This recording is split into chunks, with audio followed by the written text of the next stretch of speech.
TDP Janasena సీట్ల సర్దుబాటుపై కేశినేని చిన్ని ఆసక్తికర కామెంట్స్ చేశారు. దేవినేని ఉమా, కృష్ణప్రసాద్, బోడి ప్రసాద్ సహా సీటు కోరుకునే ఆశావాహులకు న్యాయం జరగాలని కోరుతున్నానని అన్నారు. టీడీపీ అధికారంలోకి రాబోతున్న నేపథ్యంలో నియోజకవర్గాలలో సీటు కోరుకునే ఆశావాహుల సంఖ్య ఎక్కువగానే ఉందని అన్నారు. 99 సీట్లు ప్రకటిస్తే చిన్న చిన్న అసంతృప్తులు ఉండటం సహజమని అన్నారు. అందరూ కూడా సర్దుకుంటున్నారు. ఇప్పుడు సీట్లు ఆశించే వాళ్ళు మా దగ్గర ఏంటంటే రేపు అధికారంలో రాకపోతున్నాం కాబట్టి ఒక్కొక్క సీట్కి 10 మంది ఆశావాహులు ఉంటారు. ఆశావాహుల్లో కొంచెం నిరుత్సాహం ఉంటుంది, కానీ అన్నీ సర్దుకున్నాయి. మీరు 99 సీట్లు అనౌన్స్ చేస్తే 2-3 కూడా దాంట్లో ఇబ్బంది పడినోళ్ళు లేరు. ఆ 2-3 కూడా సర్దుకున్నారు. వాళ్ళందరం కూడా కలిసికట్టుగా తెలుగుదేశం జనసేన కలిసికట్టుగా ఉంటున్నాం. కలిసికట్టుగా ఉమ్మడి అభ్యర్థులను నిలబెట్టుకోబోతున్నాం.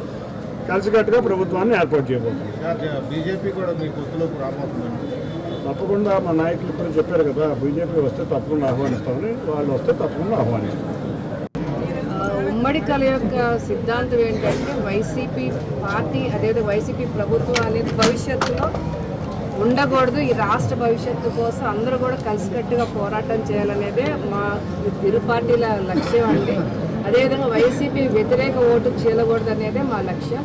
మరి చంద్రబాబు నాయుడు గారు, పవన్ కళ్యాణ్ గారు ఒక మంచి సిద్ధాంతం రాష్ట్ర భవిష్యత్తు గురించి ఆలోచించి ఈ నిర్ణయం తీసుకున్నారు. మరి రేపు 28న బహిరంగ సభ, భారీ బహిరంగ సభ జరగబోతుంది. దీనికి దాదాపు 6 లక్షల మంది కావాలని అంచనా అండి.